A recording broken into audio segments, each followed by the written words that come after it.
A partir de las cenizas de la Primera Gran Guerra, Adolf Hitler intentó organizar un siniestro nuevo orden mundial, que sería dirigido por una hipotética raza de superhombres arios. Para lograrlo se sirvió de un reinado de terror como jamás el mundo había conocido. Son muchos los que opinan que los nazis reanudaron la práctica del ocultismo que había permanecido latente en Europa durante miles de años. En la actualidad existen documentos que prueban que sus creencias estaban basadas en una degeneración de antiguas tradiciones paganas, una deformación de las batallas míticas entre las fuerzas del bien y del mal, y un viaje terrorífico a un mundo regido por místicos, locos y asesinos.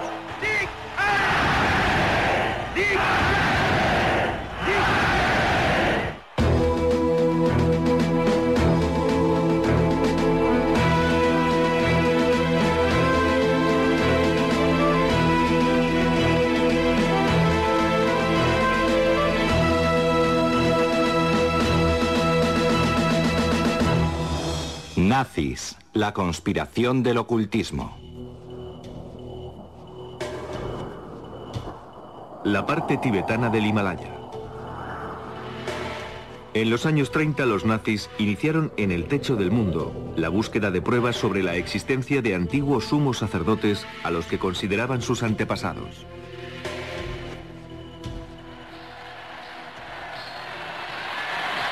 La creencia nazi en estos antepasados tenía como fundamento el establecimiento de las bases de una nueva religión en Alemania, una religión con Adolf Hitler como sumo sacerdote.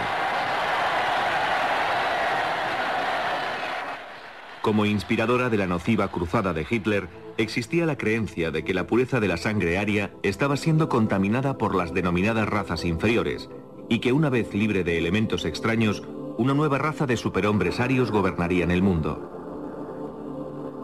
Esta era la interpretación nazi de antiguos mitos, en un culto al creador que se remonta a miles de años en el pasado.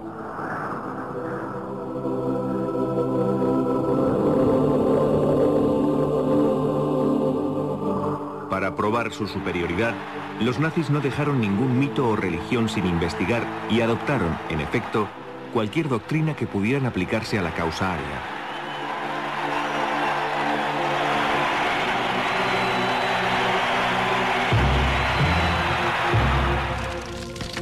Como fundamento de esta nueva doctrina, Hitler necesitaba eliminar a las otras religiones rivales. Para conseguir el control absoluto, Hitler, además de utilizar el poder del mito, se sirvió del ritual cristiano. Su círculo de amistades, muy vinculado al ocultismo, le ayudaría a alcanzar sus metas. Entre ellos se encontraba el ayudante del Führer, Rudolf Hess, cuya correspondencia revelaba una gran devoción a la astrología y a la interpretación de las estrellas. Alfred Rosenberg, el canciller nazi de filosofía y educación que escribió el libro que explicaba los principios de la religión nazi. Joseph Goebbels, ministro de propaganda de Hitler, cuyos diarios dejan constancia del uso que hacía de los pronósticos astrológicos para planificar la guerra contra los aliados. Y Heinrich Himmler, jefe de las SS y responsable de los campos de exterminio, cuyos documentos personales revelan que fue el maestro del ocultismo del Tercer Reich y en el fondo el artífice de la nueva religión nazi.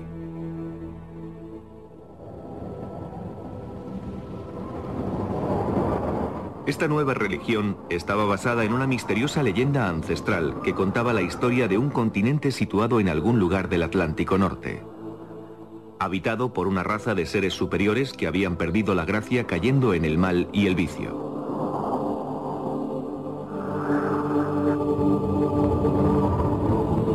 Una gran inundación borró a estos seres de la faz de la tierra.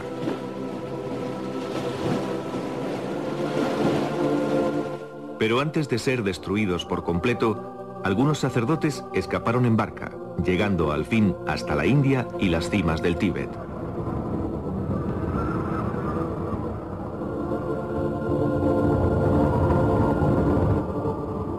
Los místicos tenían la creencia de que estos sacerdotes que lograron huir eran el origen de la raza aria elegida por Dios de la que descendían todos los pueblos de Asia y Europa. A ese lugar se le llamó Atlántida.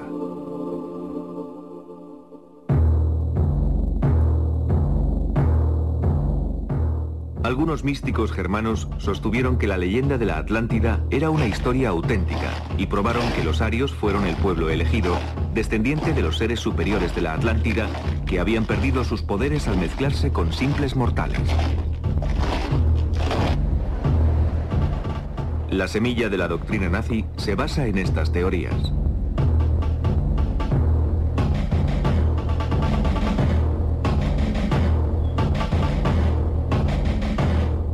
El jefe de las SS, Heinrich Himmler, un acérrimo nacionalista, fue el encargado de probar que los pueblos germánicos eran los descendientes de la raza superior aria.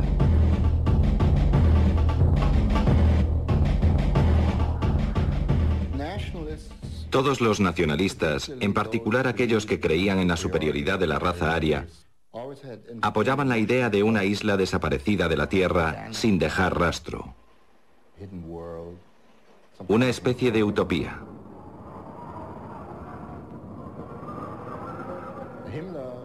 Hitler centró la búsqueda de esa raza superior en el Tíbet, la raza superior de la Atlántida, como a Hitler le gustaba llamarla, cuyos descendientes podrían aún seguir viviendo en las montañas del Tíbet.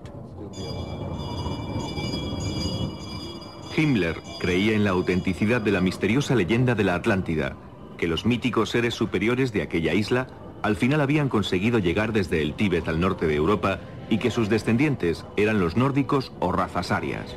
Alemania.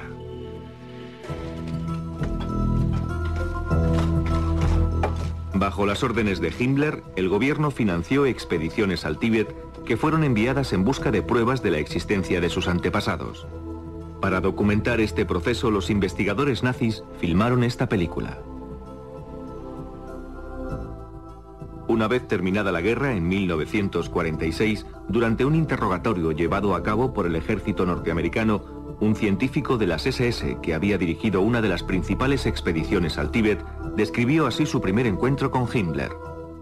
Himmler hizo alusión a su creencia de que la raza nórdica no había evolucionado, sino que había descendido directamente del cielo para asentarse en el continente desaparecido y que antiguos emigrantes de la Atlántida habían fundado una gran civilización en Asia Central.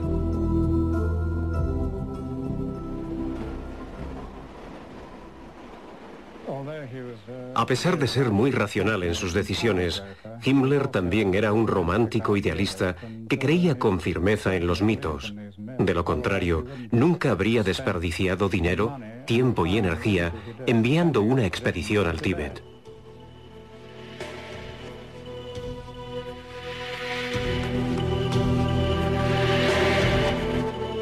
Las poblaciones del Tíbet fueron sometidas a una completa inspección por los investigadores nazis, que trataban de encontrar lo que el partido dio en llamar rasgos físicos arios, frente estrecha, largos miembros y facciones angulosas.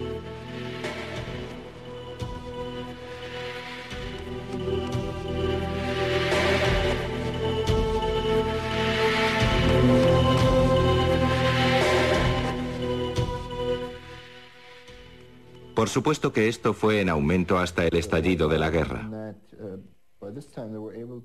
En esa época se dedicaron a realizar experimentos bastante inocentes con seres vivos. Me refiero a medir el cráneo de las personas, por ejemplo.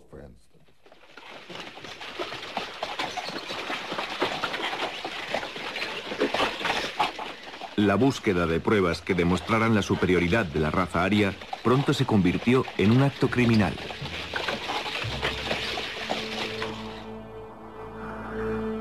Los nazis comenzaron a sacrificar personas para experimentar con sus cuerpos.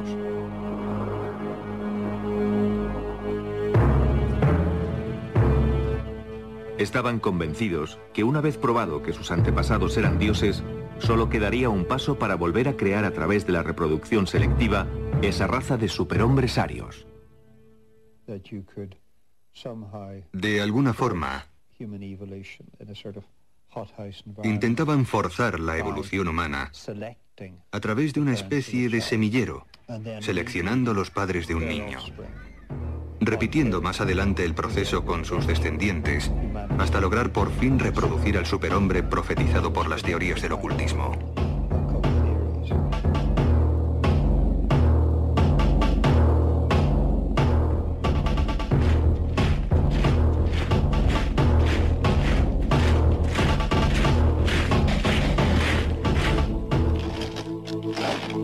Hitler proclamó: cada 700 años la humanidad avanza un paso más. Su principal objetivo es el advenimiento de los hijos de Dios. Todas las fuerzas creadoras se unirían para formar una nueva especie que sería infinitamente superior al hombre moderno. Lo único que debían hacer los arios para recuperar sus poderes mágicos era volver a purificarse, logrando de esta forma restablecer su identidad original de hombres dioses.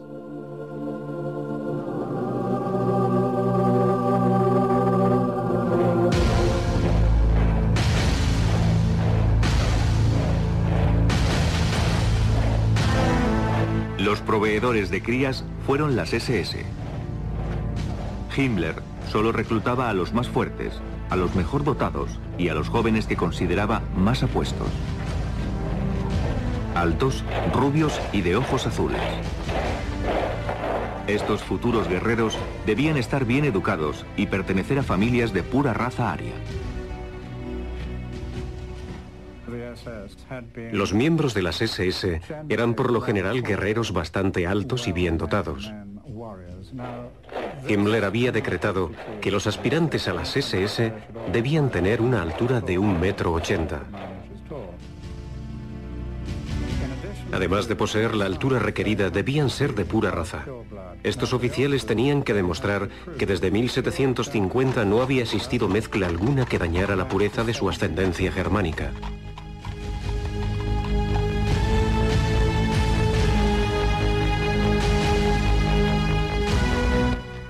Los 3 millones de militantes que en su día tuvieron las SS de Himmler fueron animados a engendrar tantos hijos como les fuera posible, sin tener en cuenta su estado matrimonial. Himmler hizo saber a las SS que tenían un sagrado deber hacia su país y su Führer, el de engendrar niños arios saludables. Una de las ideas de Himmler tenía que ver con la poligamia. En efecto, la única forma posible para crear con rapidez esa raza superior era el establecimiento de esa práctica, de manera que los hombres de las SS pudieran tener más de una esposa.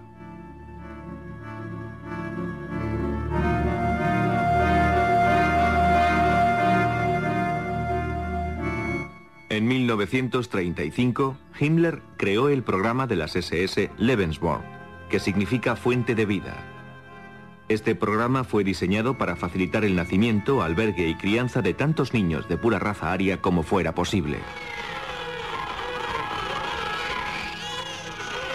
El programa de Himmler fue documentado con imágenes reales que mostraban a los recién nacidos del programa de Lebensborn.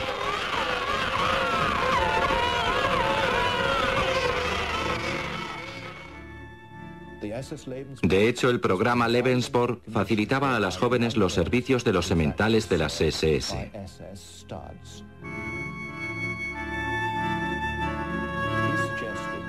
Himmler aconsejaba no renunciar a los placeres de la maternidad a las jóvenes arias alemanas que no eran capaces de encontrar novio o marido.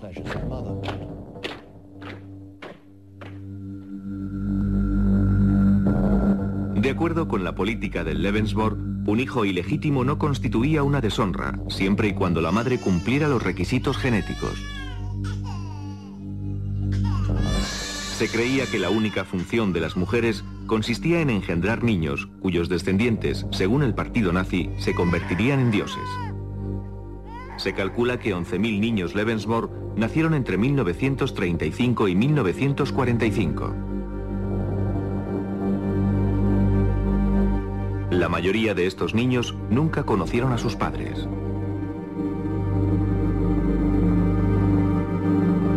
El semanario de las SS afirmaba: solo cuando el número de cunas sobrepase constantemente al número de ataúdes, podremos mirar con alegría hacia el futuro. Los niños nacidos bajo el programa Lebensborn se convertían de inmediato en propiedad del Estado. Algunos fueron criados en hogares Lebensborn, mientras que otros fueron adoptados y criados por familias pertenecientes a las SS. Durante la guerra, los niños con rasgos arios fueron raptados en los países invadidos, siendo enviados a los hogares Lebensborn en Alemania. Los documentos nazis indican que solo en Polonia 200.000 niños raptados fueron a parar a los hogares Lebensborn, donde recibieron un profundo entrenamiento en todo lo referente a la cultura y mitología nazi.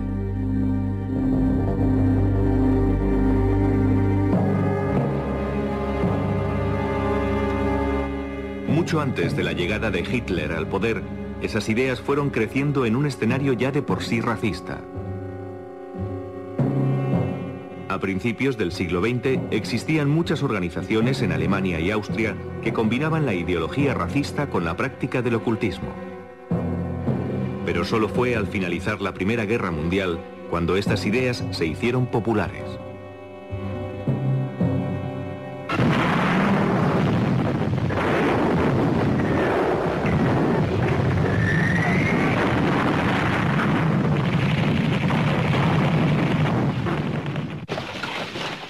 Al final de la Gran Guerra, el una vez poderoso imperio alemán había sido desarmado y se encontraba a merced de las naciones vencedoras. En las antes prósperas ciudades, los veteranos mutilados vagaban por las calles como fantasmas de otra época. Alguien que haya crecido en Berlín durante los años 20 recuerda un paisaje urbano repleto de mutilados de la Gran Guerra, carentes por supuesto de pensión o pertenencias, que sin piernas o brazos mendigaban por las calles. Era la gran miseria que reinaba en las ciudades. Millones de personas se encontraban sin empleo y la inflación era galopante. Con la recesión, el hambre y la pobreza se encontraban por doquier. He visto muchas manifestaciones antes de que Hitler subiera al poder. Enormes concentraciones causadas por el sufrimiento de la gente, el masivo desempleo que originaba la pobreza y los gritos reivindicativos como «dadnos pan, dadnos trabajo».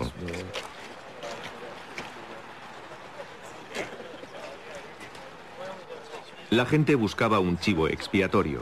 El miedo y la desconfianza hacia los extranjeros iban en aumento. Ambos extremos del espectro político competían por conseguir la lealtad del pueblo alemán. Después de servir con honores en la Primera Guerra Mundial, Hitler fue destinado a Múnich. Allí su trabajo en el ejército consistía en infiltrarse en las organizaciones de izquierdas. Una misión cambió el curso de su vida. Se infiltró en la organización de un influyente club político llamado Partido Obrero Alemán. Pero lejos de ser la organización comunista que su nombre daba a entender, el partido resultó pertenecer a la extrema derecha. Hitler, atraído por lo que allí se decía, se unió a ellos y al final se convirtió en líder de la organización. En uno de los primeros mítines donde Hitler habló, se encontraba un desilusionado veterano de guerra llamado Rudolf Hess. Cuando regresaba de uno de aquellos mítines, recobrado ya su ánimo, Rudolf Hess vio que Alemania podía volver a su antiguo esplendor y que él era la persona destinada a conseguirlo. Hess estaba convencido de que el ardiente orador que había tomado la palabra no era otro que el tan esperado Mesías profetizado en los círculos de ocultismo alemanes. Junto al filósofo racista Alfred Rosenberg, Hess fue seguidor de uno de los grupos más importantes, la Sociedad Full, que buscaba de forma activa un Mesías germánico y que estaba dedicada al resurgimiento de la llamada Suprema Raza Aria. Sus miembros practicaban la astrología. Algunos rendían culto a un espíritu maligno al que llamaban científico, en la creencia que esto les ayudaría a alcanzar su meta. Su emblema era una daga colocada sobre una cruz gamada curva. Entre sus miembros se encontraban algunos de los hombres más ricos y poderosos de Múnich. La Sociedad Thule financiaba al Partido Obrero Alemán de Hitler. En 1920 el partido de Hitler cambió oficialmente su nombre por el de Partido Nacional Socialista Alemán del Trabajo, el NSDAP, o como pronto sería conocido, el Partido Nazi. Con Hitler como líder, el partido nazi creció con rapidez, atrayendo a la gente con un delirante mensaje de miedo y vehemente oratoria. Él representaba al carismático y poderoso líder que todos esperaban desde la guerra. Como muchos alemanes y austríacos de la época, Hitler vivió en un entorno que por sí mismo ya era hostil al judaísmo. No era difícil encontrar esas ideas en publicaciones populares tales como Ostara, una revista de ocultismo declaradamente racista escrita por un renegado, además de monje retirado y místico llamado Lanz von Liebenfels. La revista Ostara sería un buen ejemplo para entender cómo Hitler pudo haber adquirido su racismo y antisemitismo, ya que incluso acudió a la editorial Lancet para obtener los números atrasados.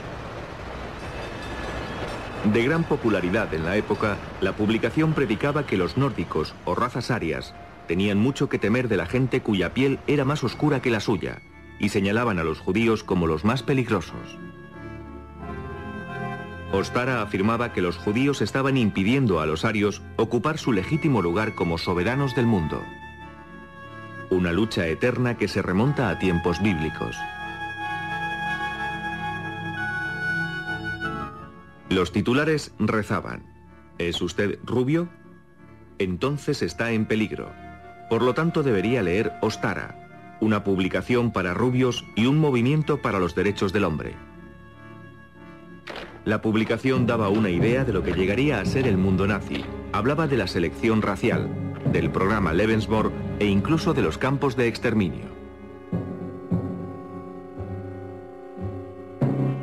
A partir de estas ideas, Hitler desarrolló teorías sobre la raza, que fueron más tarde influenciadas por el miembro de la Sociedad Thule, Alfred Rosenberg, el filósofo racista y ocultista, que más tarde llegaría a convertirse en la mano derecha del Führer en materia espiritual.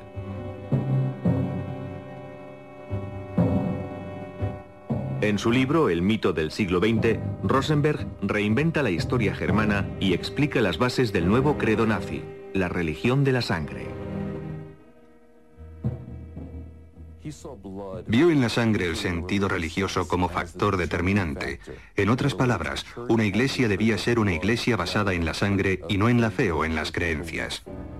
Las razas nórdicas estaban unidas por la sangre, así que para Rosenberg, la sangre, la estirpe y la identidad racial constituían las claves de esta nueva ideología.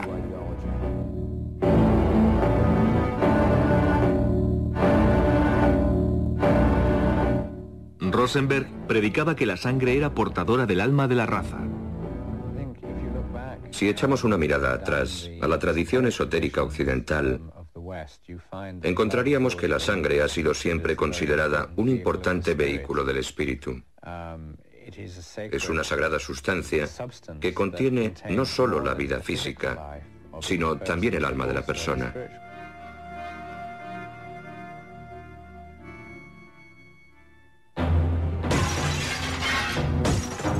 La mitología nórdica reemplazó a la Biblia cristiana como fundamento de la nueva religión nazi.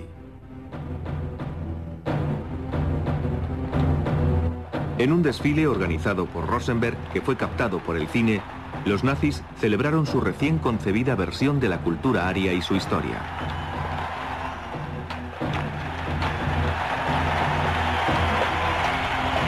Rosenberg escribió: «Hoy nace una nueva religión, el mito de la raza. La creencia de que la esencia divina debe ser defendida a través de la sangre». Hitler llevó aún más lejos la idea de Rosenberg cuando escribió: «Las antiguas creencias volverán a resurgir para ser respetadas de nuevo.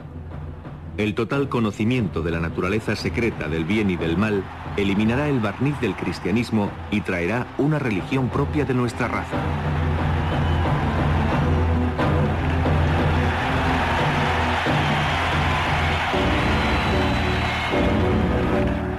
Como símbolo de la nueva religión, Hitler eligió la esvástica.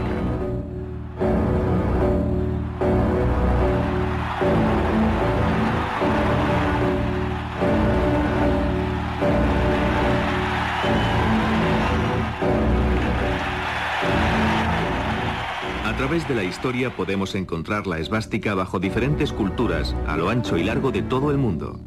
Desde tiempos remotos fue el símbolo de la buena suerte en China y en la actualidad continúa siendo un emblema religioso en el hinduismo y el budismo. Estaría presente en los escudos nazis como protección mágica y también guardaría relación con los no cristianos, en el sentido que representa el martillo de Thor, el dios del rayo y el trueno. De alguna forma, una especie de dios patriótico. Entre los vikingos, la esvástica representaba el sol ártico, adorado a través del culto pagano como portador de vida y buena fortuna. Para Hitler, la esvástica tenía un significado diferente. Escribió: "En la esvástica vemos representada la lucha del hombre ario por alcanzar la victoria".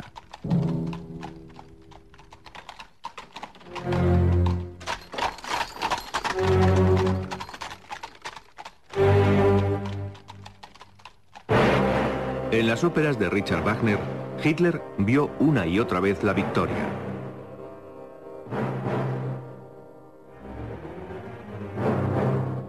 Los caballeros andantes, las aventuras épicas de tradición teutónica, la mitología nórdica de guerra y las fuerzas del bien y del mal eran tramas comunes en la cultura germánica.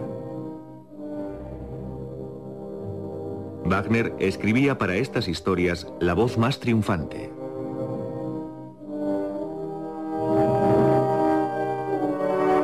Adolf Hitler apenas tenía 12 años cuando asistió a la primera ópera de Wagner. De adulto se convirtió en un obsesivo admirador del compositor.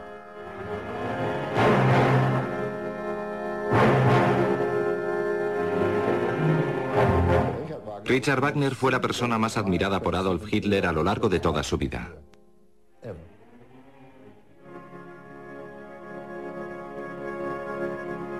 El genio que Wagner poseía para todo lo solemne se convirtió en fuente de inspiración para los grandiosos mítines que Hitler pronto organizaría, y donde era a menudo interpretada la música de Wagner. La música actuaba como si fuera una droga, eliminando por completo el intelecto, la capacidad de crítica.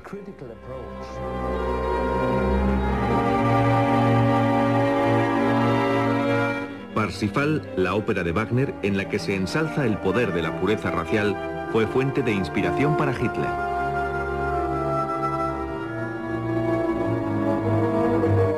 Se trata de una antigua historia épica que relata la búsqueda del Santo Grial.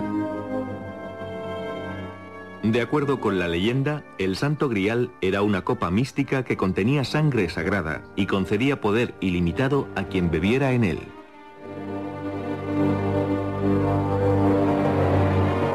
Se creía que el Santo Grial solo podía ser hallado por el más puro de los caballeros.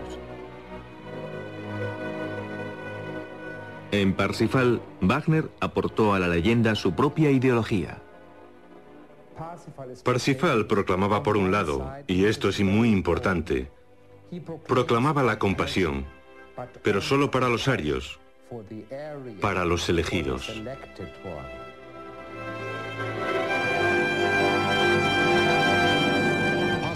Parsifal era un símbolo clave en la imaginación de Hitler. A menudo hablaba de restablecer la religión de Parsifal. La imagen del caballero del Santo Grial en busca del mito de la pureza racial era crucial para Wagner y para el propio concepto que Hitler tenía, en el sentido sobrenatural, de la labor que llevaba a cabo el racismo nazi.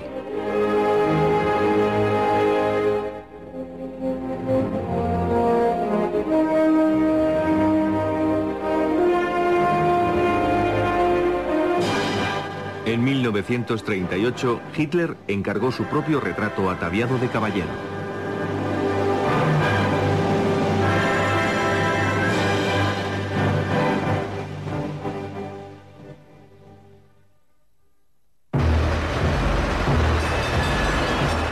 carrera de Hitler hacia el poder comenzó el 9 de noviembre de 1923, cuando intentó derrocar al gobierno bávaro. Al frente de un ejército privado conocido como los Camisas Pardas, lanzó un ataque sorpresa sobre una cervecería en la que se reunían los miembros del gobierno. Con Hess y Rosenberg de su lado, Hitler anunció presuntuosamente la formación de un nuevo gobierno. Después se echó a las calles, desfilando por todo Múnich acompañado de 3.000 camisas pardas.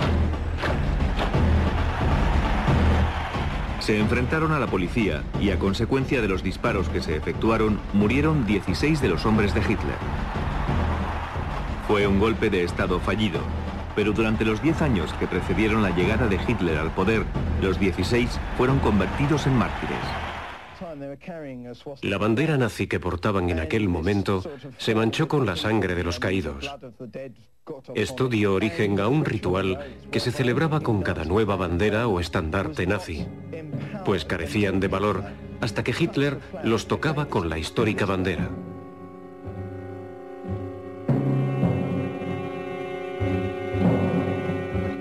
La sangre nazi alcanzaba el simbólico poder sagrado, santificada de modo ritual en una ceremonia denominada la consagración de la bandera teñida en sangre. De esa forma, esa especie de poder mágico atribuido a la sangre de los caídos era así transmitido a cada bandera nazi.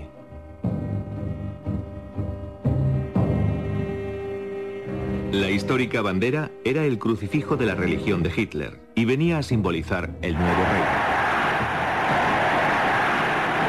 En 1933, Hitler consiguió convertirse en el Führer, el líder.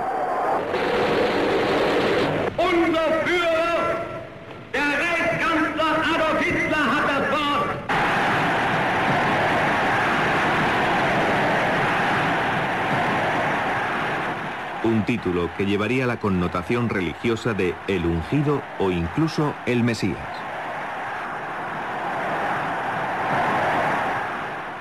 Había llegado el momento para Adolf Hitler.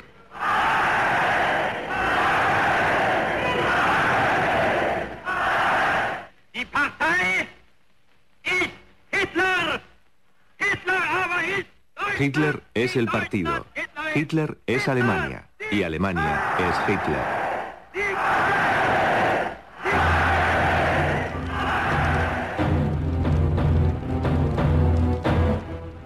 Con la llegada de Hitler al poder, la doctrina de la sangre se convirtió en la religión indiscutida del partido nazi, incluidos días sagrados y mártires.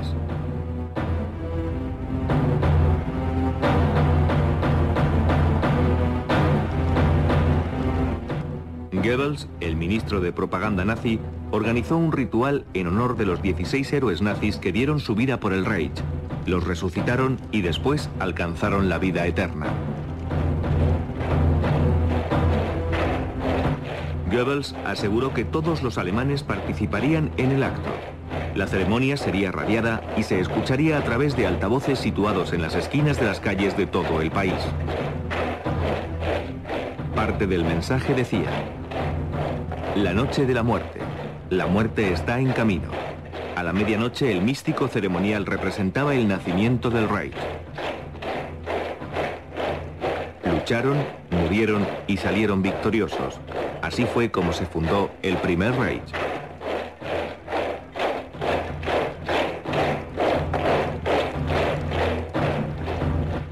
Según Hitler, la sangre de los mártires era el agua bendita del Tercer Reich. Supongo que la mayoría de los movimientos tienen sus propios mártires y que a los que murieron en 1923 se les consideró como tales. Fueron un ejemplo de cómo deberíamos mantenernos firmes en la defensa de nuestras creencias. Así que la connotación religiosa es incierta.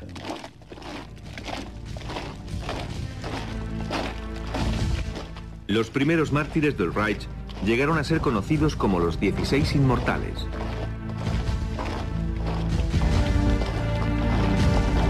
En Múnich, la ceremonia comenzó con unos cuantos desfiles por las mismas calles en las que habían caído los inmortales.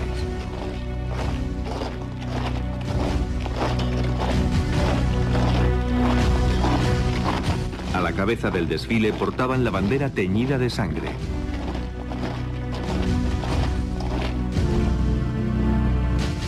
A lo largo del recorrido colgaban enormes banderas rojas en las que lucía el símbolo ritual del sacrificio para los paganos.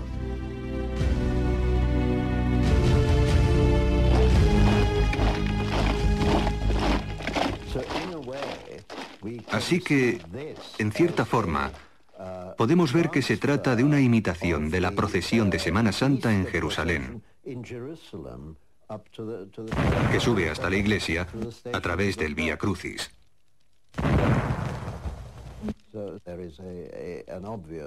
Es una copia evidente de los rituales cristianos.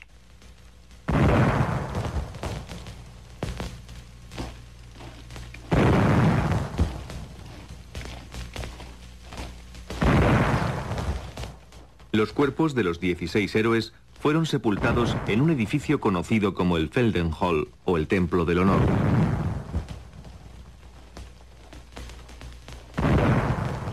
El cual se convertiría en un santuario nazi. Durante esta ceremonia anual, los nombres de los 16 eran pronunciados en voz alta. A la llamada respondían voces anónimas, como si el espíritu de los muertos desfilara junto a los vivos. Tendría 16 o 17 años cuando mi padre me llevó al Feldenhalle en Múnich. Allí se alineaban los ataúdes, escoltados por guardias con cascos de acero que presentaban armas. Me puse algo nervioso al ver tantos ataúdes. Al mencionar sus nombres, una voz respondía: «Presente». Y de nuevo otro nombre.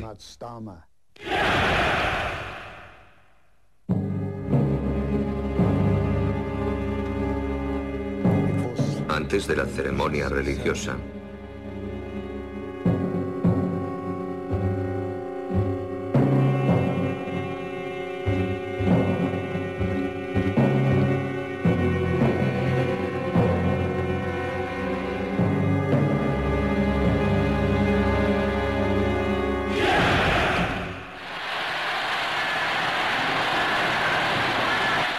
Con el ritual de su nueva religión ya establecido, Hitler dio el siguiente paso en la ejecución de su proyecto.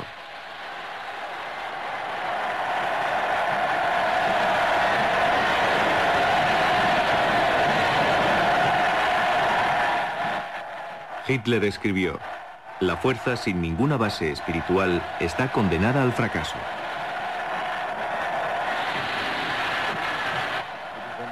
Es este un nacionalismo en el que todo está definido. Tu estilo de vida, tu fuente de ingresos, todo.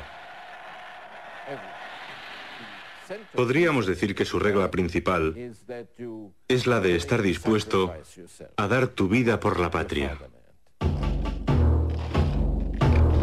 La enseñanza del credo nazi con Hitler como Dios comenzaba en la infancia y continuaba hasta la edad adulta.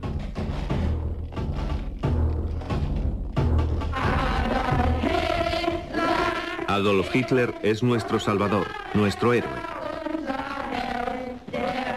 Es el ser más noble de toda la tierra. Por Hitler vivimos. Por Hitler daremos la vida. Hitler es nuestro Señor.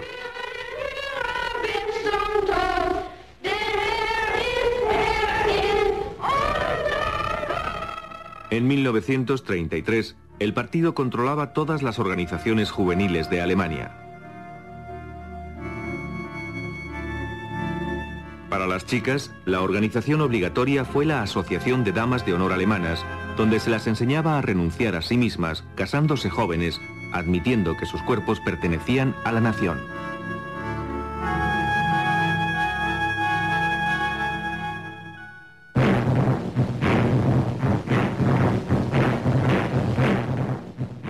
A los 10 años, los chicos se convertían en miembros de la Organización de Jóvenes Alemanes. A los 14 se integraban en las juventudes hitlerianas y a los 18 ingresaban en el partido nazi.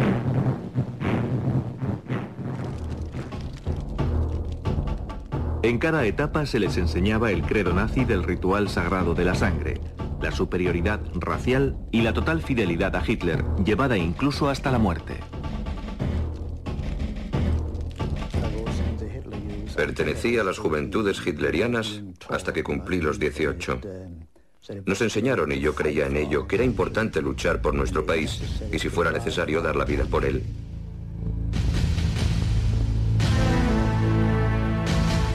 Esta película muestra una de las formas que utilizaban los nazis para inculcar este ideal. Un héroe de guerra visita un campo de las juventudes hitlerianas.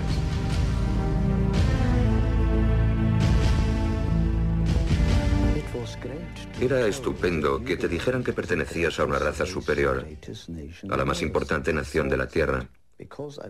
Yo creía que por ser alemán, que la sangre germana que corría por mis venas me hacía superior a los demás. Hitler declaró: "Quiero ver de nuevo en los ojos de los jóvenes el brillo salvaje del orgullo".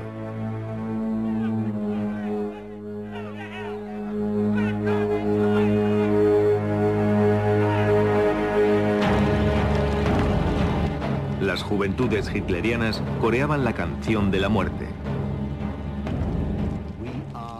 Se nos entrenó para hacer frente a los avatares de la guerra. Nuestro derecho era morir como héroes. En otras palabras, se nos decía que un joven de 17 años debía considerar que podían reclamarle ese sacrificio y que debía estar dispuesto a dar su vida por el Führer y la patria. No eras nada. Lo único que importaba era el país y la raza. A los 18 años, los cadetes se entregaban al Führer al pronunciar el juramento sagrado. Juro. Todos teníamos que repetir el juramento con el brazo en alto y la mano extendida. Servir al Führer, al pueblo y a la patria. Servir al Führer, al pueblo y a la patria, haciendo retumbar el lugar. Hasta la última gota de nuestra sangre. Hasta la última gota de nuestra sangre.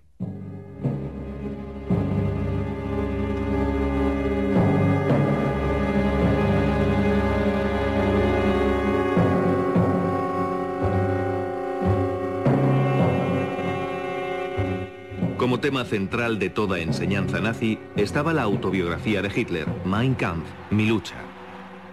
En ella define la filosofía de su proyecto para 100 años de régimen nazi. Mein Kampf se convirtió en la Biblia nazi. Creía que era el libro más importante que jamás se había escrito. La Biblia no era nada comparado con él. Aún hoy soy capaz de citar sus palabras, y eso que lo leí hace más de 60 años. Junto con Mein Kampf, los principios de la religión de la sangre comenzaron a establecer las bases de la política nazi. Se promulgaron leyes de esterilización obligatoria. Incluso los arios eran investigados para detectar enfermedades hereditarias. Las dolencias, que iban desde la tuberculosis y la epilepsia hasta el alcoholismo y la depresión, eran motivo de esterilización automática. Más de 400.000 alemanes sufrieron esa suerte. Hitler pensó que impedir que las personas con retraso mental propagaran sus defectos a través de la reproducción era una exigencia lógica, y su eliminación sistemática representaba un acto de humanidad.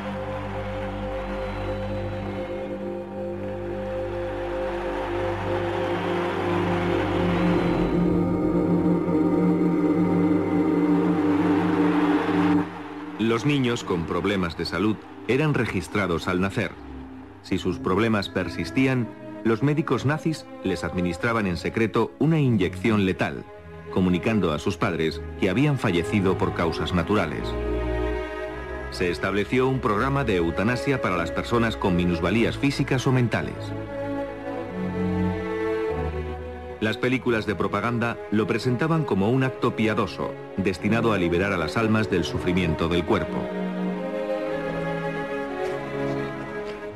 Para 1935, Hitler ya había creado las leyes de la raza, por las que un alemán puro cometía un acto criminal casándose o incluso manteniendo relaciones sexuales con judíos.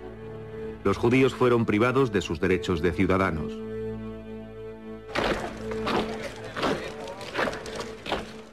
Pero lo peor estaba por llegar.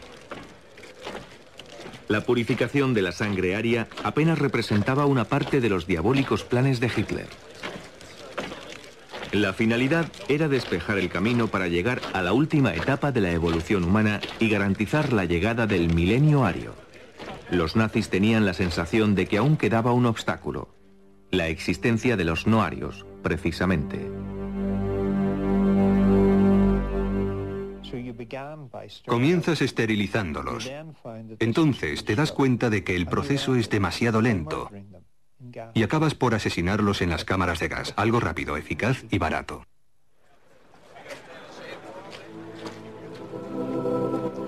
Hitler escribió: debemos tomar la más importante y difícil decisión, una bárbara medida para los desafortunados que han sido atacados por la enfermedad, pero una bendición para el futuro de sus compatriotas. Conseguir en este siglo eliminar el dolor puede y debe librarnos de milenios de sufrimiento.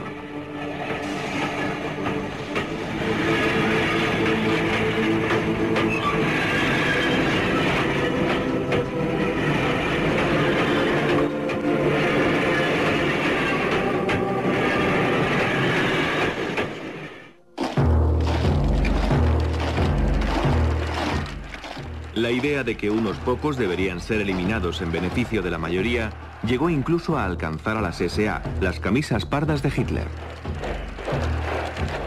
Las SA, que fueron uno de los principales partidarios de Hitler, se convirtieron al final en un obstáculo que no dudó ni un solo momento en eliminar.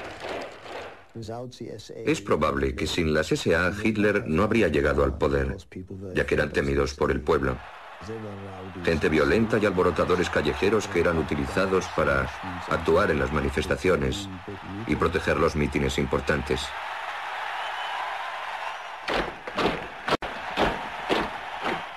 La clase media y el ejército llegaron a temer a los camisas pardas.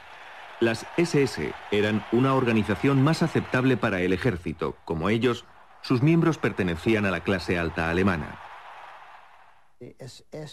La mayoría de los miembros de las SS eran profesionales, doctores, abogados, etc. Mientras que en las SA militaba la clase obrera.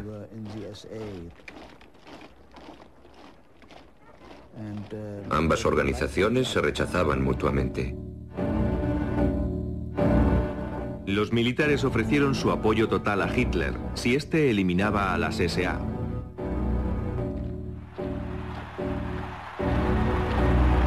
Hitler aceptó, y con la ayuda de Himmler, eliminaron del partido a los camisas pardas en una sola noche. Esa fue la noche de los cuchillos largos. Tuvo lugar el 30 de junio de 1934. Entonces yo tenía 12 años. Aún la recuerdo. Las SA celebraban un congreso en un lugar cercano a Múnich.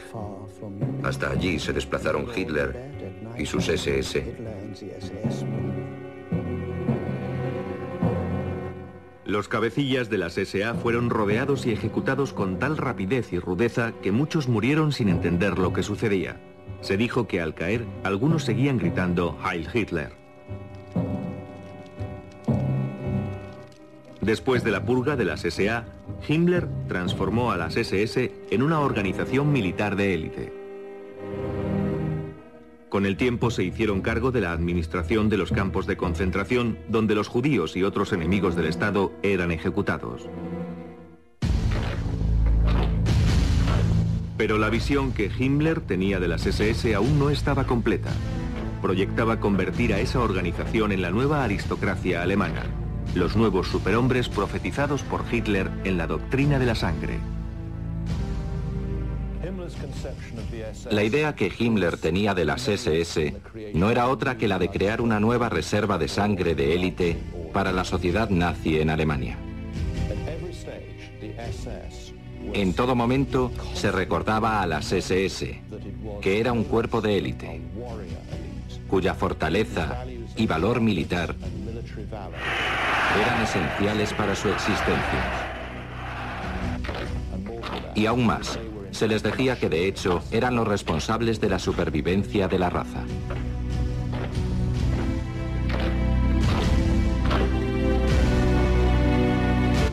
Himmler nació católico, pero en la época en que conoció a Hitler ya era un convencido ocultista. Después de tanto tiempo, nos resulta difícil comprender cómo un hombre, creyendo en Dios, se une de repente en Alemania a un maestro a un exterminador. Pero en realidad ambas cosas guardan relación, por supuesto. Lo que intentaba hacer era extirpar las fuerzas que, según él, habían corrompido a Alemania y así recuperar la pureza de sangre de los antepasados. Himmler trajo un abanico de singulares influencias al diseño de las SS, incluido el hinduismo.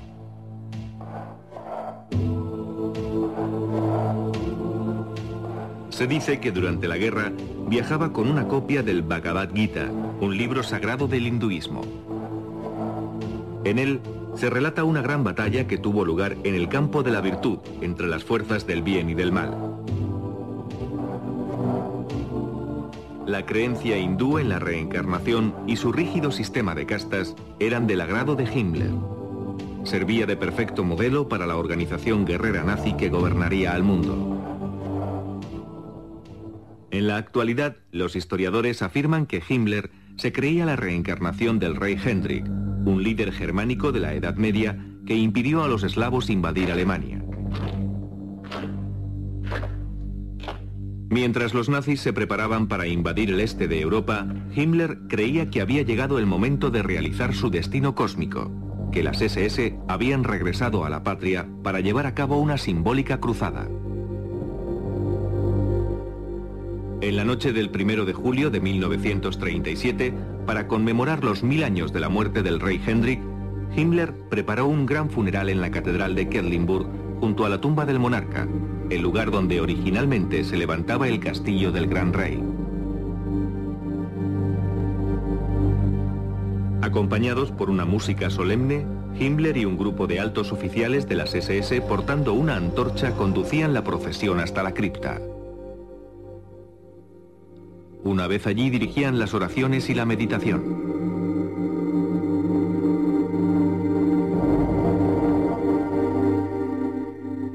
Los restos del monarca fueron colocados en un nuevo sepulcro, mientras Himmler depositaba una corona de hojas, una antigua tradición de origen pagano.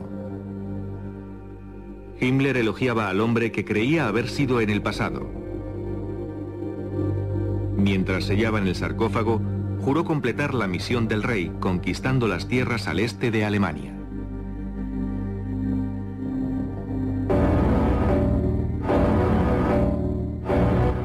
Himmler creó las SS siguiendo el modelo de la Orden de Caballeros Teutónicos del siglo XIII, que mataban y esclavizaban a los pueblos conquistados.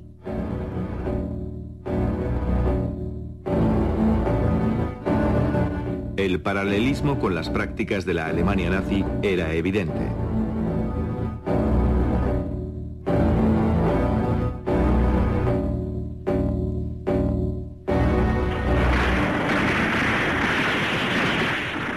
El jefe de las SS intentó reinstaurar el régimen feudal en el que habían vivido los caballeros teutónicos. A medida que nuevas tierras eran conquistadas, cada oficial de las SS tomaba posesión de una propiedad feudal. La gente del lugar podía ser asesinada o enviada a trabajos forzosos.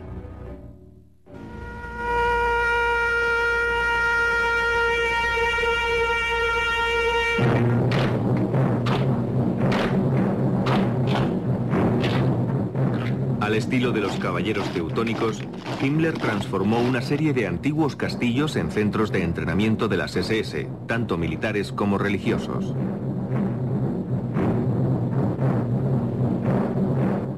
Aquí, los reclutas eran iniciados en los métodos de los llamados sacerdotes guerreros.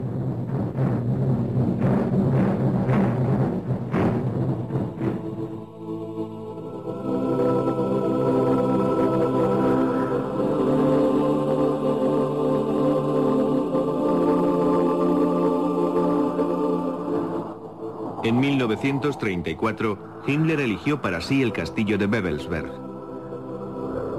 que se convirtió en lugar sagrado para lo más selecto de la élite de las SS.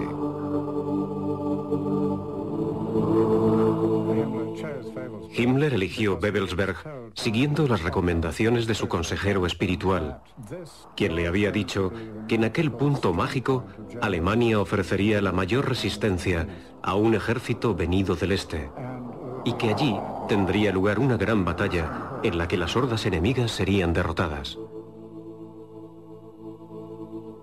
Himmler tenía grandes planes para su castillo medieval de Babelsberg. Para ello, necesitaba una enorme cantidad de obreros. Para garantizar un suministro suficiente de esclavos, hizo construir un campo de concentración cerca de allí.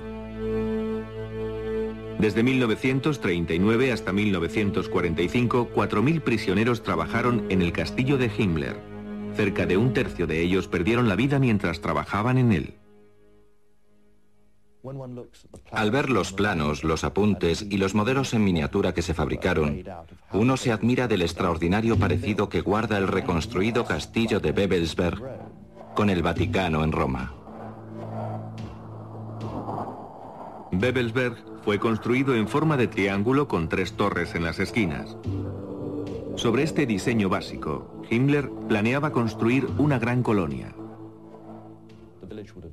El pueblo había sido derruido y saneado. En su lugar construyeron un enorme emplazamiento con espacios interconectados, barricadas, torres y muros divisorios en forma circular que se extendían sobre una amplia zona.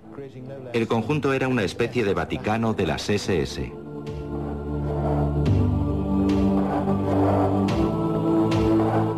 Fue en la Gran Torre Norte donde se concentrarían los planes de Himmler para hacer de Babelsberg un centro mágico de las SS. En la base de la torre, Himmler construyó una cripta. De acuerdo con los historiadores, fue un templo en honor de los líderes caídos de las SS.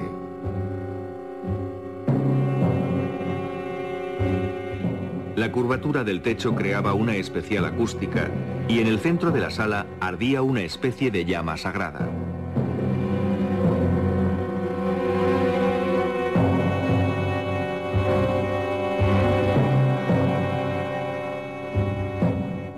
A lo largo del borde de la cripta había 12 pedestales, sobre los cuales habrían descansado las urnas con las cenizas de generales fallecidos. Lo que sucedía es que las SS siempre debían tener 13 líderes. En consecuencia, cuando un general fallecía era ritualmente incinerado y sus cenizas colocadas en una urna. Entonces su lugar era ocupado por un nuevo general.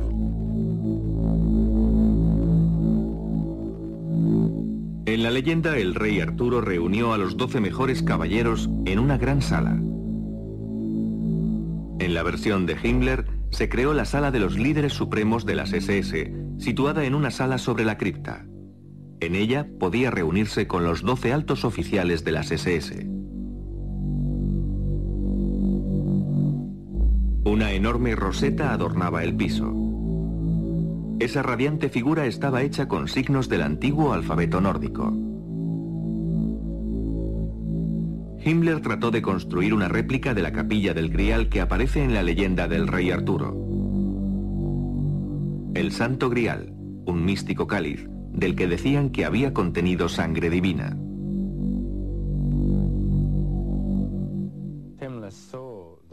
Himmler vio al Grial como un objeto pleno de esoterismo o poderes ocultos y creía que la posesión de ese objeto les permitiría ganar con facilidad la guerra.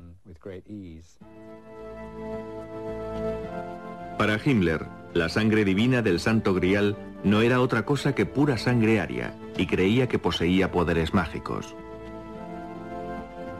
Su consejero más cercano sobre el Grial fue el arqueólogo Otto Rahn. Obsesionado a su vez con la leyenda del Grial, Rahn creía que había sido escondido en las cuevas del sur de Francia. Himmler se sintió atraído por los conocimientos de Rand sobre el ocultismo y su larga búsqueda del Grial. Una vez en el círculo íntimo de Himmler en Babelsberg, Rand continuó la búsqueda del Santo Grial, pero ahora como caballero del partido nazi. Himmler financió en persona las expediciones de Rand, algunas de las cuales se centraron en una región próxima a Montsegur en el sur de Francia. En aquel lugar estuvo situada la gran fortaleza de los cátaros, la herética secta acusada de prácticas satánicas que fue expulsada de la Iglesia en el siglo XIII. Allí existía y aún existe una arraigada creencia que decía que los cátaros eran poseedores del secreto del Santo Grial y que justo antes de la caída del Consejo de Montsegur, 3 caballeros de la Orden de los Cátaros escaparon por la muralla, llevando consigo algo de gran valor. Con el tiempo, la leyenda afirmó que fue el Grial, o su secreto, lo que fue escondido en un laberinto de cuevas. Las expediciones de Rand también tuvieron lugar en Alemania. Una carta registrada que Rand envió al cuartel general de las SS parecía indicar que el explorador creía estar próximo a realizar el largo sueño de su vida. Para que mi trabajo tenga éxito, debo inspeccionar en persona el lugar. En primer lugar, debo ir a las ruinas de Wildenberg, el castillo alemán del Santo Grial. En este momento se llevan a cabo las excavaciones. Heil Hitler.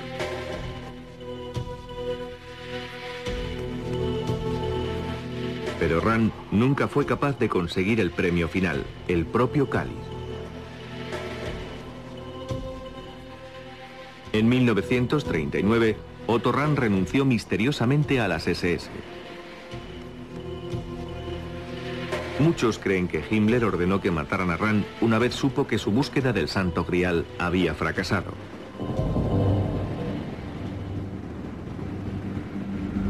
Dos meses más tarde fue encontrado muerto en los Alpes austríacos. La causa de su muerte sigue siendo desconocida.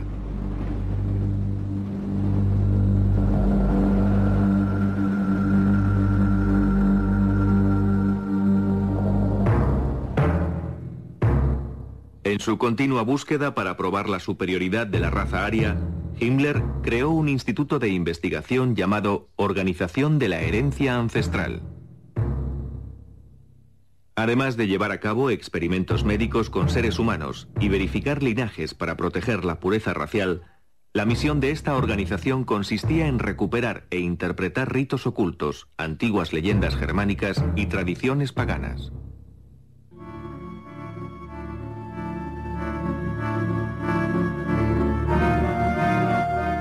Esta película nazi muestra uno de esos rituales.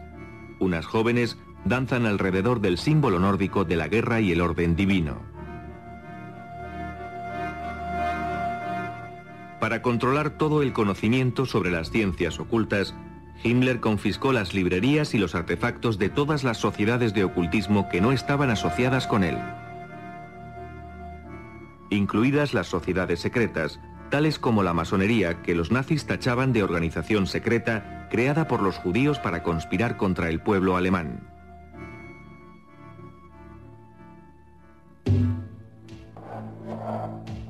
Al tiempo que Himmler despedía a ciertos ocultistas, también fomentaba la carrera de otros como Karl Maria Willigut. En él, Himmler creía haber encontrado la clave para popularizar en la moderna Alemania las antiguas tradiciones paganas. El místico se convirtió en un alto oficial de las SS y en una de las más preciadas posesiones de Himmler. Lo más interesante de Willigut es que era auténtico. Tal vez el mejor ejemplo de ocultista al servicio del jefe de las SS, Heinrich Himmler.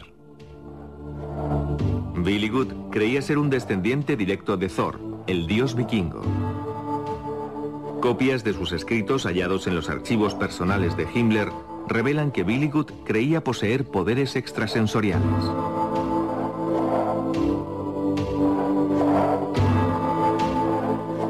Un documento titulado Los 9 Mandamientos de Dios estaba firmado por Willigut y visado por Himmler.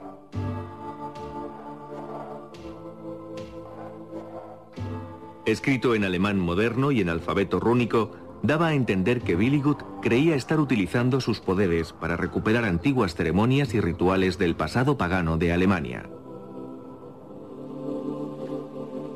De acuerdo con una leyenda nórdica, el alfabeto rúnico utilizado por Willigut fue entregado a los hombres por Odín, el dios supremo de la mitología vikinga.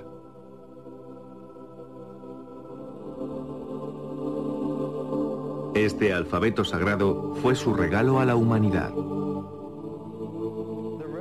Tal vez las runas provenían de la mezcla de antiguos símbolos grabados en la piedra en tiempos inmemoriales. Estos alfabetos en realidad tenían un significado. Cada letra expresaba una idea.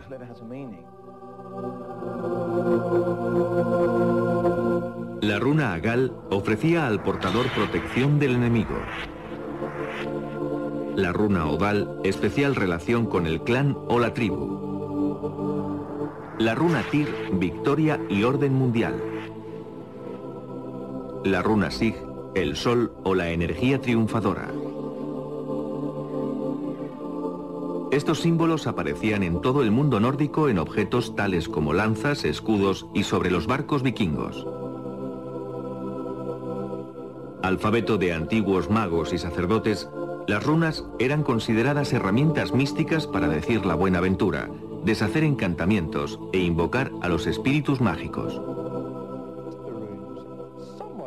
Interpretar las runas era equivalente a leer el tarot. Se echaban y se leía la particular combinación que las runas habían formado. Esta práctica fue considerada un extraordinario y poderoso método mágico. Como guerreros de élite germanos, a los miembros de las SS se les enseñó a interpretar las runas. Una fotografía que se salvó de la guerra muestra a un oficial de las SS en una pizarra enseñando las runas a una clase de reclutas. Muchas organizaciones del Tercer Reich tenían sus propias runas. Por supuesto también las SS, que utilizaban la doble runa Sig, tal vez la más conocida. Esas misteriosas figuras lucieron en las sombreras y en el casco de los uniformes de las SS. Las juventudes hitlerianas utilizaban una sola runa, Sig. Estos antiguos símbolos místicos estaban presentes por doquier.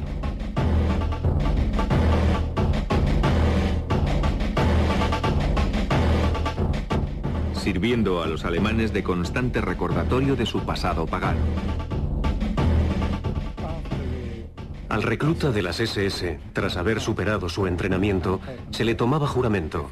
Si era un oficial, recibía una daga de las SS, que era una especie de cuchillo de caza con el símbolo de las SS, la esvástica y el águila germana sobre su empuñadura negra. Era un bien muy preciado. Grabadas en la hoja de la daga se leían las palabras: "Mi honor es la fuerza". Los hombres de las SS recibían la daga en una solemne ceremonia. Todos los miembros de las SS llevaban el anillo de Sigmund. Pero a sus más cercanos colaboradores, la élite de la élite, Himmler en persona, entregaba el anillo con la calavera de la muerte. Un antiguo oficial de las SS de alto rango aún recuerda la ceremonia.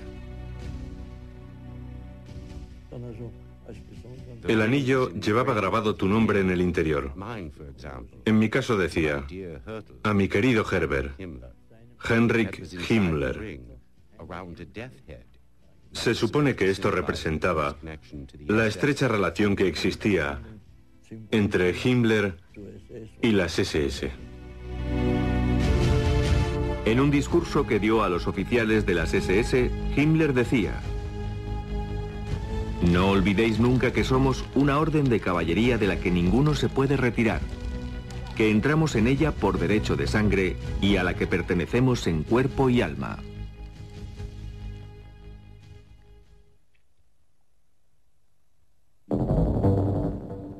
Siguiendo las antiguas tradiciones paganas germánicas con las influencias propias de su educación católica, Himmler invadió las ceremonias familiares de las SS desde el nacimiento.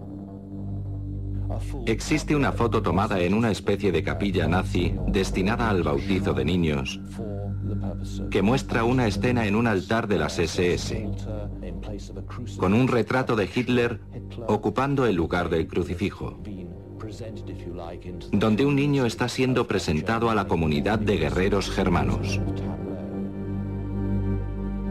La ceremonia del matrimonio también se convirtió en un ritual de las SS.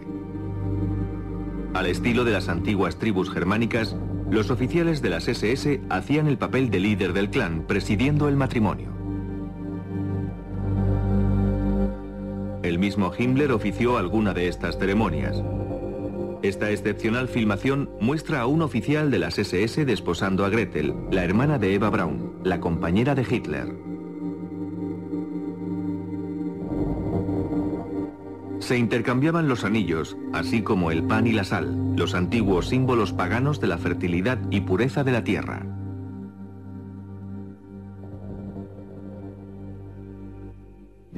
Estas ceremonias rituales tenían lugar para implicar a la comunidad pagana a la que pertenecía cada miembro de las SS y su pareja. El año nazi estaba marcado de fiestas extraídas del antiguo calendario germánico. El Festival de Mayo, que al inicio celebraba la fertilidad, fue transformado en una exaltación al nacionalismo y al poder militar. Hitler dijo: "Y en este día 1 de mayo, por todo el país se celebra la resurrección del pueblo alemán, fruto de su eterna lucha interior".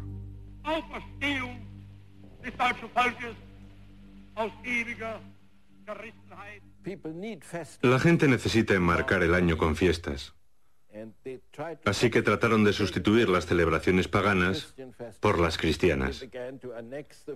Después incluyeron las antiguas fiestas paganas, el solsticio de verano, el de invierno, en fin, todas esas, y las adaptaron a sus necesidades. Los nazis comenzaron incluso a restaurar antiguos templos paganos, como Stenstein, que estuvo dedicado al dios del sol.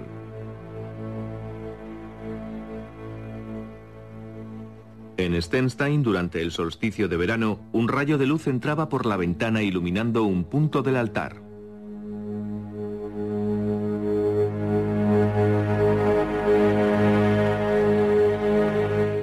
Aunque Stenstein fue un lugar sagrado para las tribus germánicas, estaba lejos de ser considerado uno de los extraordinarios templos dedicados a observar el movimiento del sol.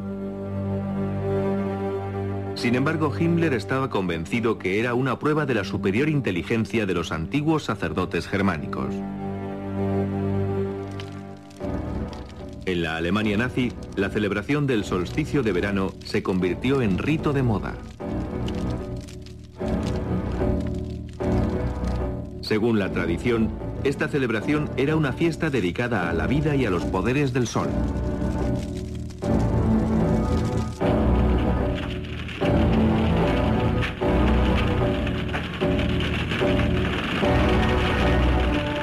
Espectaculares escenificaciones perfectamente orquestadas se acompañaban de discursos que predicaban el sacrificio y el heroísmo. En esta particular ceremonia, el ministro de propaganda Goebbels pronunciaba el discurso.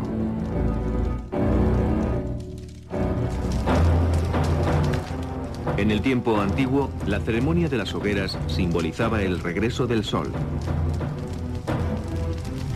En la Alemania nazi, significaba un tributo al Führer.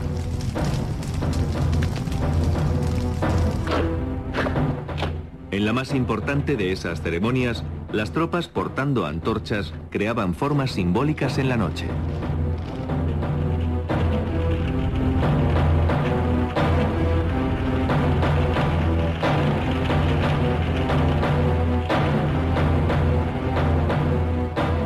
Al finalizar el año, durante la larga noche del solsticio de invierno, se honraba a los caídos por Alemania.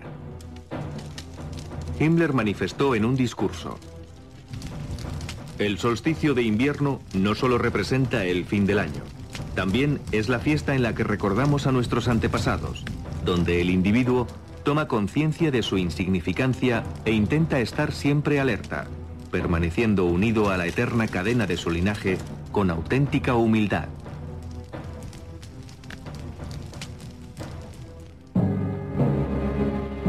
El calendario de fiestas culminaba con la gran manifestación de Nuremberg.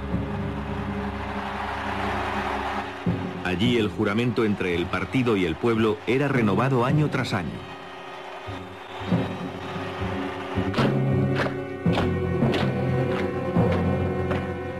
Decenas de miles de nazis uniformados unían allí sus fuerzas.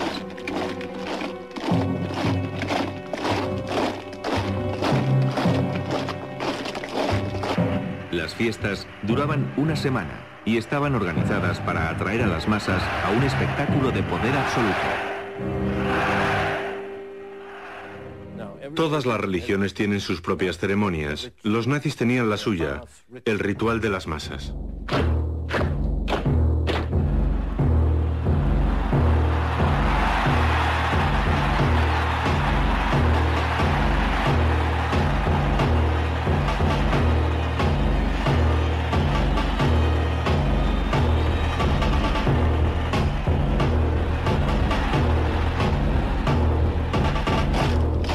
¿Y qué ofrecían a la gente estas manifestaciones masivas? Cuando el comerciante abandonaba su solitaria tienda y se unía a la masa enardecida, entonces se sentía alguien, y eso le hacía feliz. Junto a los otros era feliz, se había librado de su soledad.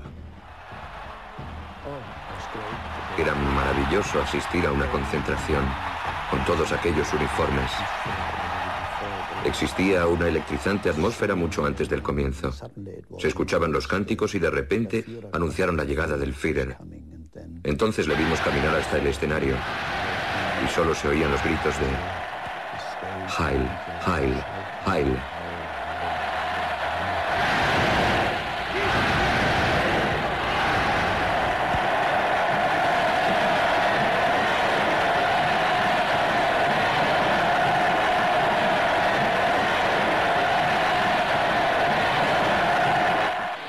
Al tiempo que el delirio nazi iba extendiéndose por toda Alemania, Hitler dejaba claro lo que esperaba de la nación.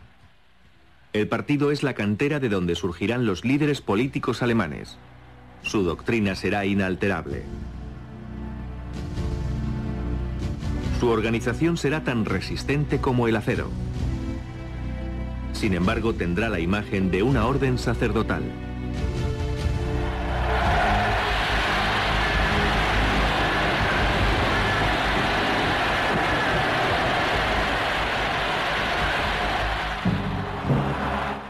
Las manifestaciones masivas nazis estaban orquestadas a la perfección para crear un ambiente emocional irresistible que recordara el fervor religioso.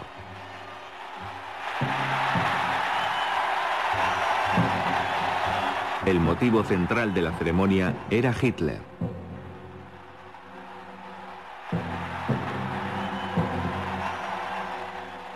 Todo había sido preparado para hacer que Hitler pareciera una divinidad. Un Mesías.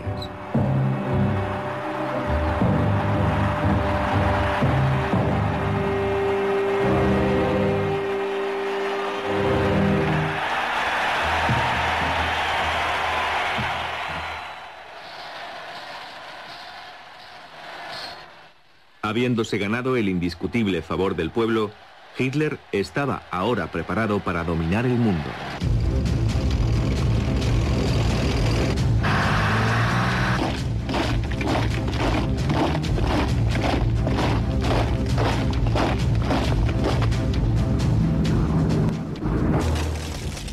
Desde el comienzo de la guerra en 1939, un país tras otro fue cayendo ante los nazis. Sin embargo, las cosas cambiaron al llegar el invierno de 1942 y los nazis comenzaron a sufrir algo que creían imposible: la derrota. A medida que los esfuerzos nazis se hacían más desesperados, recurrieron al uso de las ciencias ocultas en investigaciones y ceremonias e incluso en la toma de decisiones militares. Algunos miembros del comando naval alemán estaban convencidos de que los aliados se servían de las fuerzas místicas para vencer a Alemania.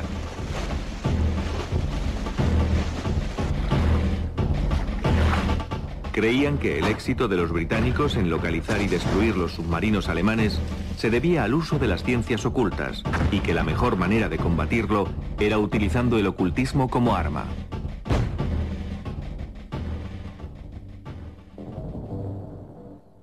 Esto llevó a Himmler a establecer un instituto secreto dedicado a la antigua práctica de adivinación por el péndulo. Sobre mapas del Atlántico Norte, los videntes hacían oscilar un objeto suspendido de una cuerda, intentando localizar la posición de los convoyes aliados.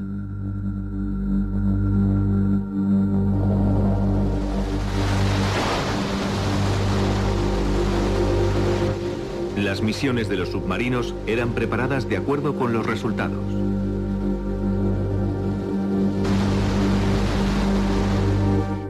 En esta carta escrita por Himmler, fechada el 12 de enero de 1943, refiere que las investigaciones radiestésicas y los entrenamientos habían logrado grandes progresos durante el año. La astrología y la predicción seguían siendo las ciencias ocultas más comúnmente utilizadas por los nazis, aunque fueron enfocadas de dos formas diferentes. Rudolf Hess y Heinrich Himmler creían con firmeza en lo oculto y lo utilizaban para tomar decisiones políticas. Sin embargo, el ministro de propaganda, Joseph Goebbels, solo utilizó las ciencias ocultas con fines propagandísticos para manipular a la gente y minar la moral de los aliados.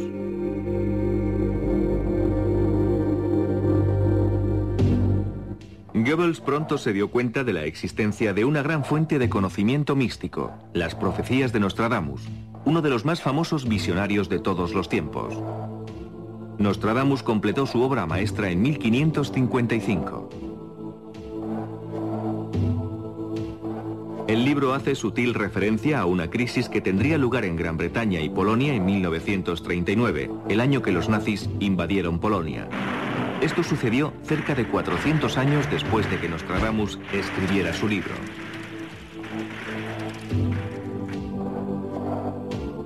Para Goebbels, Nostradamus era una perfecta herramienta de propaganda, cuyo trabajo podría ser interpretado como la predicción de una gran victoria en el futuro de Alemania.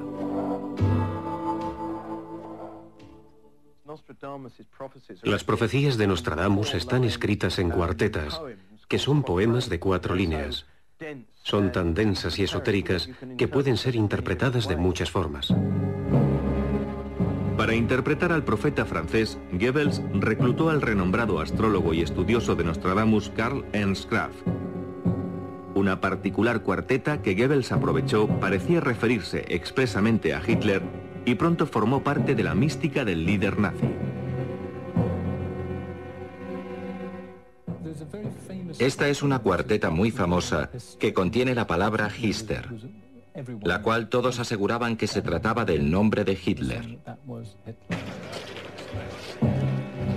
En su diario, Goebbels mostraba su emoción al saber que Bert, un miembro de su equipo, había comenzado a formular un plan para utilizar la profecía.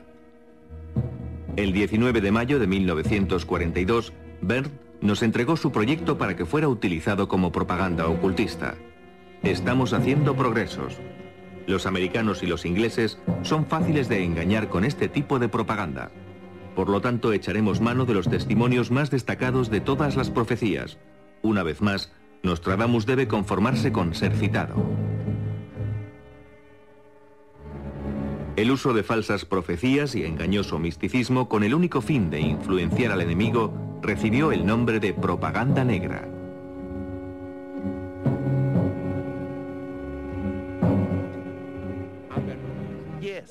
Sí, se imprimieron octavillas con las profecías de Nostradamus y las repartieron por toda Francia. En ellas se decía que si Francia no capitulaba sería destruida.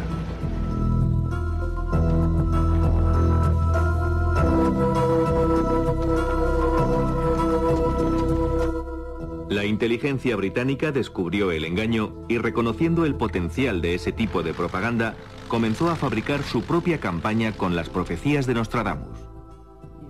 En efecto, los ingleses adoptaron también ese sistema y publicaron un libro con 50 falsas profecías de Nostradamus que predecían la victoria británica en la guerra. Del mismo modo que los nazis habían inundado Francia con falsas profecías de Nostradamus, los aliados introducían de contrabando en Alemania su propia propaganda negra. La campaña de propaganda negra en Inglaterra dio pronto un nuevo giro con la llegada del astrólogo Louis de Vol, un emigrante húngaro de origen judío reclutado por la inteligencia británica. A de Vol se le encargó trabajar junto al maestro en falsificación Elik Hall.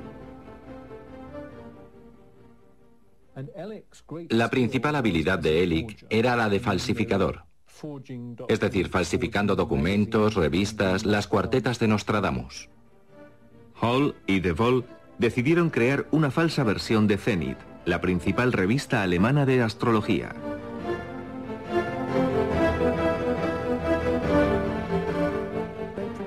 En 1943 editaron 2 números de la revista en los que intentaban con sus pronósticos minar la moral de los alemanes. Por ejemplo, decían: tened cuidado con el 30 de junio, el aniversario de la noche de los cuchillos largos. La trama que estaba tras ese pronóstico consistía en implantar en la mente de los alemanes la idea de que las SS podían ahora ser desleales a Hitler.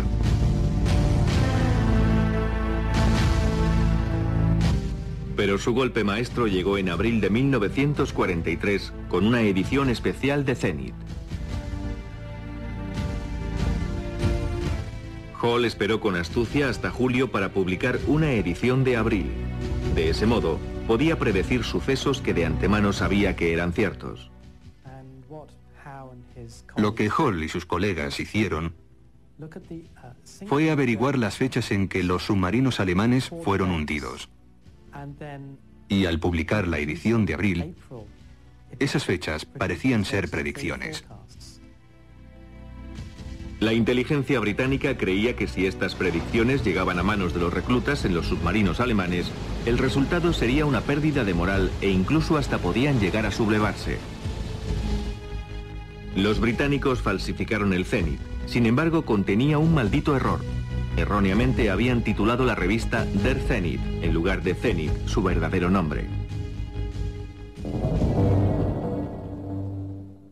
Astrología y espionaje pronto se verían enfrentados de nuevo en lo que muchos aún siguen considerando el incidente más extraño de la Segunda Guerra Mundial. El momento en que Rudolf Hess, ayudante y consejero del Führer, y uno de sus amigos más íntimos, realizó un asombroso vuelo en solitario a Escocia. La idea de Hess de llevar a cabo ese vuelo comenzó con su creencia de que al pertenecer los británicos a una raza nórdica, simpatizarían con la causa aria y que incluso se les podría persuadir de unirse a los alemanes si Churchill lograba ser derrocado.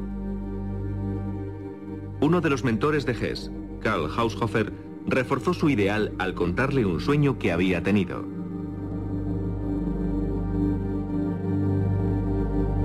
En su sueño había visto un castillo escocés, de cuyos muros colgaban tapices, y en el interior Hess caminaba trayendo la paz a Alemania y Gran Bretaña. Además de esta profecía, la astrología también jugó un importante papel en su decisión de efectuar el vuelo. Probablemente Rudolf Hess y Himmler fueron los 2 líderes nazis que estuvieron más interesados en la astrología. La defendían incondicionalmente. Ernst Schulte Strathaus, astrólogo y amigo personal del ayudante del Führer, leyó en el horóscopo de Hess una favorable disposición de los planetas. El 10 de mayo de 1941 se produjo un importante alineamiento astronómico. 6 planetas estaban en Tauro y había luna llena en Escorpión, justo en el lado opuesto del zodiaco. De acuerdo con la tradición astrológica, ese tipo de alineamiento puede producir importantes cambios en los acontecimientos. En consecuencia, no era descabellado pensar que el 10 de mayo de 1941 podía darle un giro a la contienda. Siempre han existido dudas sobre si Hess voló a Escocia basándose en consejos astrológicos. Sin embargo, hace poco se han hallado unos documentos que Hess escribió desde su confinamiento en Inglaterra, incluida una carta dirigida a su madre, donde le pide que legalice 2 documentos, un registro del sueño de Karl Haushofer y la lectura de su horóscopo por Schulte Strathaus.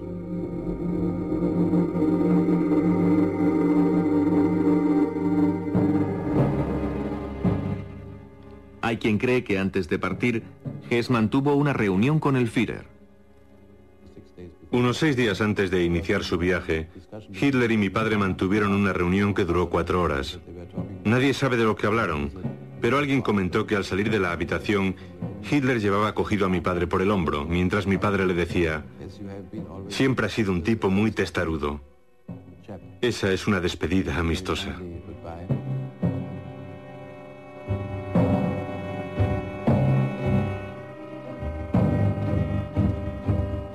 Sea lo que sea que hablaran Hitler y Hess, el caso es que el 10 de mayo de 1941, a las 5:45 de la tarde, Hess subió a un caza Messerschmitt y voló a Escocia. Tenía planeado reunirse con el duque de Hamilton, a quien había conocido por medio de Karl Haushofer. Hess esperaba servirse del duque para eludir a Churchill e intentar obtener la paz directamente con el rey de Inglaterra. Habiendo escrito varias cartas al duque antes de iniciar su misión, Hess esperaba un cálido recibimiento. Pero todas las cartas que había enviado a mi padre fueron interceptadas por el servicio secreto. Al entrar en el espacio aéreo británico, en lugar de encontrarse con una fiesta de bienvenida, Hess fue derribado por la RAF y se vio obligado a lanzarse en paracaídas. Se golpeó al saltar del avión, lesionándose al tomar tierra. Quería que le capturaran, pues creía que sería llevado directo ante mi padre, con solo decir que deseaba verle. Hess fue encontrado por una familia escocesa, esta que vemos en su granja, el lugar donde se estrelló el avión. Hess afirmaba tener un mensaje muy importante para el duque de Hamilton, pero al principio todos se negaban a creer que el hombre que había caído en sus campos fuera el ayudante del Führer del Tercer Reich. Mi padre fue informado de que un joven piloto había caído a tierra y que solicitaba una entrevista con el duque de Hamilton. Mi padre fue a ver al prisionero, el cual se presentó a sí mismo como Hess. Fue algo divertido porque la tarde que mi padre fue a ver a Churchill, el gran hombre estaba descansando viendo una película de los hermanos Marx. Churchill se mostró algo incrédulo y sus palabras fueron: ¿me está diciendo que ha caído en nuestras manos el ayudante del Führer? Y cuando mi padre le contestó, podría ser el caso, Churchill dijo: bueno, se trate o no de Hess, yo voy a seguir viendo la película de los hermanos Marx. La extraña reacción de Churchill al vuelo de Hess sigue sin tener explicación. Gran cantidad de información sobre lo acontecido en mayo de 1941 permanece aún en los archivos de guerra británicos, clasificada como secreta.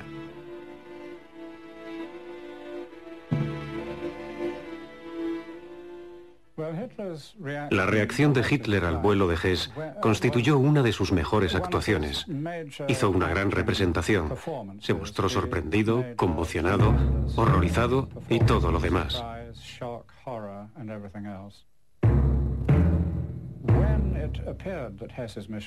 Cuando se supo que la misión de Hess había fracasado, entonces apareció toda la propaganda. Que Hess estaba loco, que había actuado solo, que estaba alterado, que le faltaban un par de tornillos. Hitler culpó de lo sucedido a los astrólogos de Hess. En respuesta, el Ministerio de Propaganda nazi promulgó un edicto llamado Acción Hess, que prohibía la práctica pública de cualquier ciencia de ocultismo, incluyendo la astrología. Esto trajo como resultado un mayor control sobre las actividades de los astrólogos, quienes un mes más tarde fueron al fin fichados en una redada en cumplimiento del edicto Acción Hess. Todos los astrólogos importantes que estaban fichados fueron detenidos e interrogados. Karl Kraft, el hombre que proporcionó a Goebbels una de las más importantes interpretaciones de Nostradamus, así como una impresionante cantidad de aciertos en los pronósticos astrológicos, sufriría como castigo la pena capital, según se supo por un colega suyo. Eduard Kalik fue un prisionero político que hizo amistad con Kraft durante su estancia en un campo de concentración. dijo: Edward, tú sobrevivirás, pero a mí me matarán, porque conozco demasiados secretos. Le trasladaron a Buchenwald, y al partir me dijo: allí es donde me matarán, y allí le dieron muerte. Los astrólogos que fueron detenidos en cumplimiento del edicto Acción Hess fueron tratados de distinta forma dependiendo de su utilidad para el Reich. Aquellos que ya trabajaban para Himmler fueron de inmediato puestos en libertad, permitiéndoles continuar con su trabajo.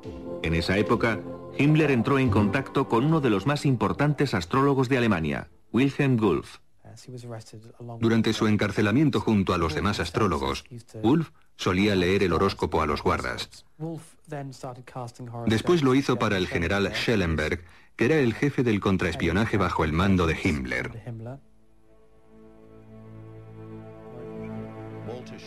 Walter Schellenberg era el jefe del servicio secreto político, parte integrante de las SS. Era mi superior y mi amigo.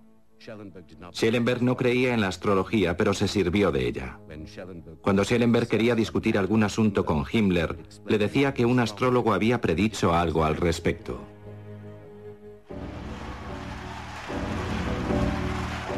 En 1943, Wulff predijo que el 20 de julio de 1944, Hitler sobreviviría a un gran peligro, que caería enfermo en noviembre de 1944 y que moriría misteriosamente antes del 7 de mayo de 1945. En base a esas predicciones, Wulff se convirtió en el astrólogo personal de Himmler y en uno de sus más leales colaboradores. Todas esas predicciones tuvieron lugar.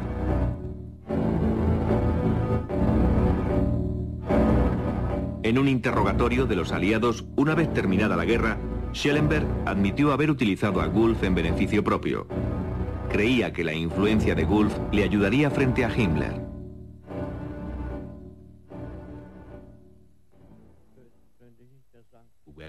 Durante el proceso de Nuremberg, mientras estuve en prisión con Schellenberg, aún hablábamos de ello.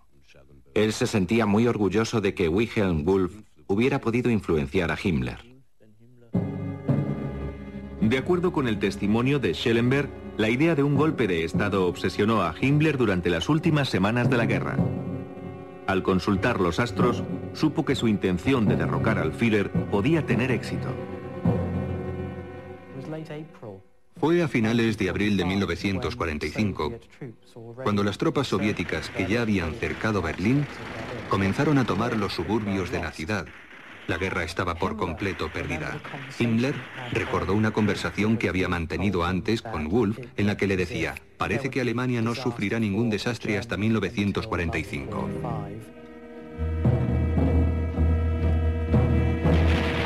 Al leer la carta astrológica de Hitler, Wulff observó que la disposición de los astros indicaban su caída.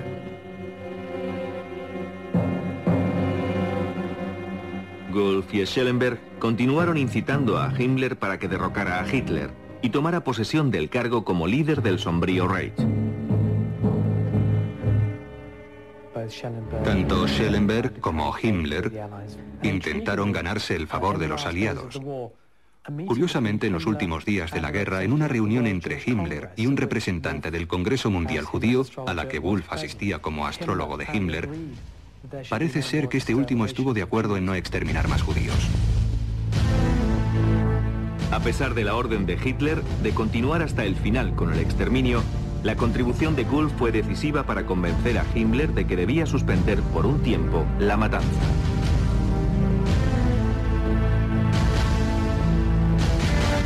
Habiendo tomado esa decisión, parecía que Himmler estaba dispuesto a dar el golpe de Estado. Pero al final, el temor y su lealtad al Führer le impidieron hacerse con el poder.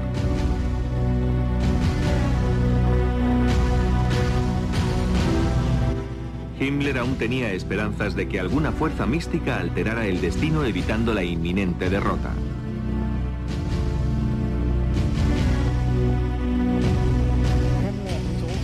Himmler estaba muy interesado en el paralelismo que existía entre lo sucedido a mediados de los 40 y los anteriores periodos históricos.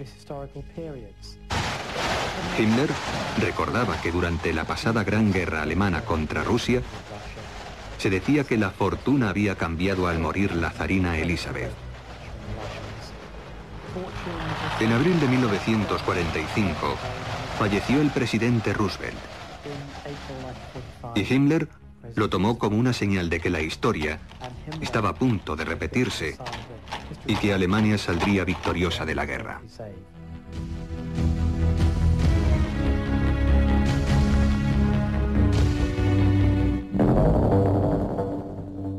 Dos semanas más tarde, Goebbels, acompañado de toda su familia, descendió con Adolf Hitler al búnker privado del Führer. El 30 de abril de 1945, Adolf Hitler y su compañera Eva Braun se suicidaron. Goebbels envenenó a sus 6 hijos y después disparó contra su esposa y contra él mismo. Disfrazado de soldado raso alemán, Heinrich Himmler casi logró escapar. Fue arrestado por los británicos, pero durante un reconocimiento médico mordió una cápsula de cianuro que ocultaba en la boca. A las 11:04 de la noche del 23 de mayo de 1945, el jefe de las SS, que había puesto a las fuerzas sobrenaturales al servicio de la gloria aria, había fallecido. En noviembre de 1945, varios altos cargos nazis fueron llevados a juicio por los aliados en Nuremberg.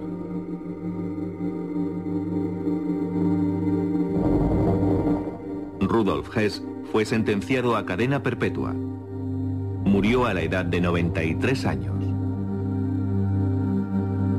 El ocultista Alfred Rosenberg fue encontrado culpable de crímenes contra la humanidad y ahorcado en octubre de 1946. El Tercer Reich, que debía haber durado más de 1000 años, terminó apenas pasados 12.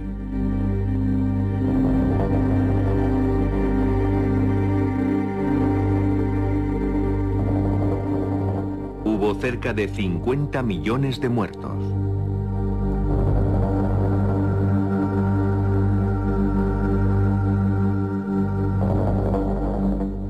Irónicamente, entre ellos se encontraba la primera generación de la llamada raza superior de Hitler, que debía haber engendrado las siguientes generaciones de superhombres arios. A través de la historia, la mitología ha ejercido una gran influencia sobre la mente humana. Todas las culturas han sido místicamente conducidas. Sin embargo, en la Alemania nazi, la vinculación de las metas políticas a una mitología corrupta condujo a una crueldad sin precedentes en la historia.